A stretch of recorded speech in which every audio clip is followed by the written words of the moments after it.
Yo, yo, another watch list coming at ya. This time for Friday, last day of the week. Looking to close it out strong here, so we'll start off the watch list. Get in, get out, move on, and hopefully trade them well tomorrow. So we'll start off here with BOF. Daily chart not going away.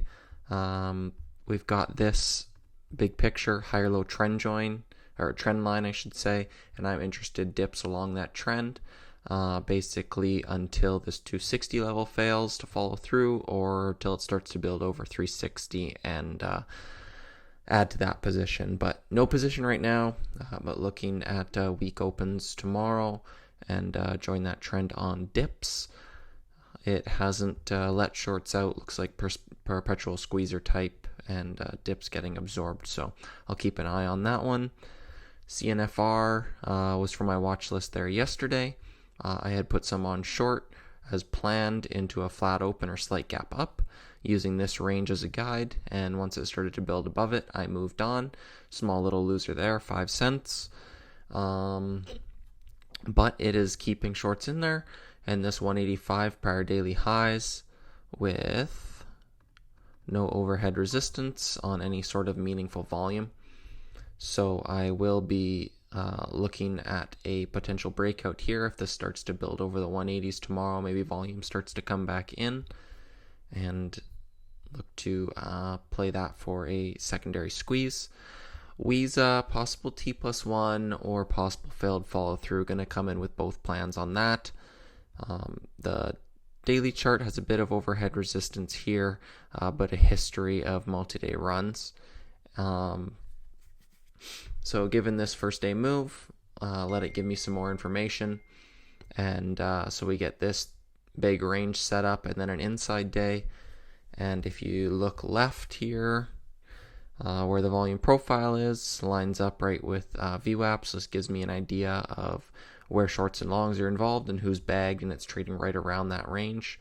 So if this starts to break below 240s, my squeeze idea is void, and I think this favors lower prices.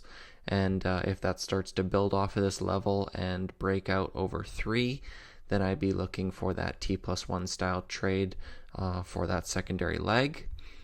Wheeler, day one mover here today. History of big moves. Lots of volume came into this name today. Big squeezer here midday. Parabolic move. So I want to say that I'd like to lean pops on this, but I also don't really have a whole lot of confidence trading day 2 on something like this that's held trend all day.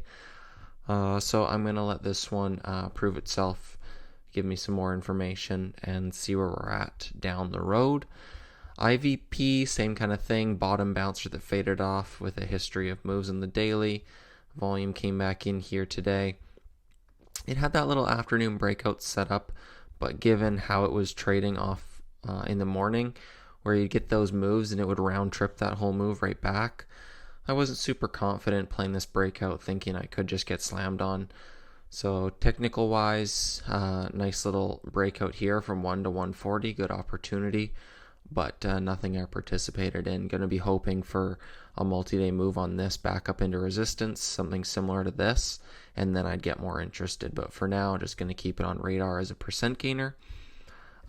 East was a 300% gapper here this morning, and they put out an offering here late day, right before close.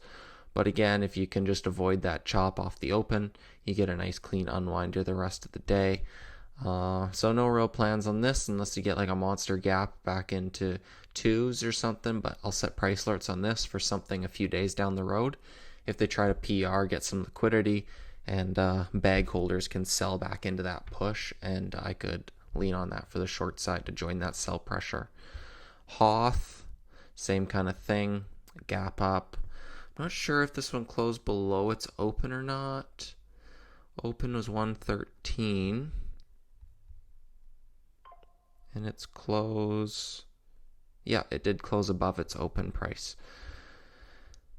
So same kind of thing, 1 day mover. Maybe this puts an inside day, but daily chart wise, it is a breakout here if it builds over the 120s.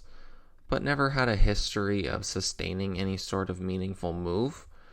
So I'm hoping for an inside day and then maybe a T+1, but gonna let a daily chart pattern set up here. And then B-Fly just hit my scan here after hours, was running a percent gainer scan, and this one going from its daily low here of like 95 up to 180, right around that 100% move. I'd be hoping for higher the better, maybe a gap up parabolic, and then look for a round trip back to the 4 EMA that's sitting right around 140s at this point. But given the consolidation it's had on these couple high volume days, I'd like it to extend itself a bit further, maybe something like this, and look for a first red day setup there. So higher the better here. And I think that's about it. Those are my plans going into tomorrow. Won't go too crazy here on a Friday. Don't want to ruin the weekend, but try to get a little cherry on top on the end of the week and look to trade them well. So get in where you fit in, make some memories, and I'll see you guys in the room.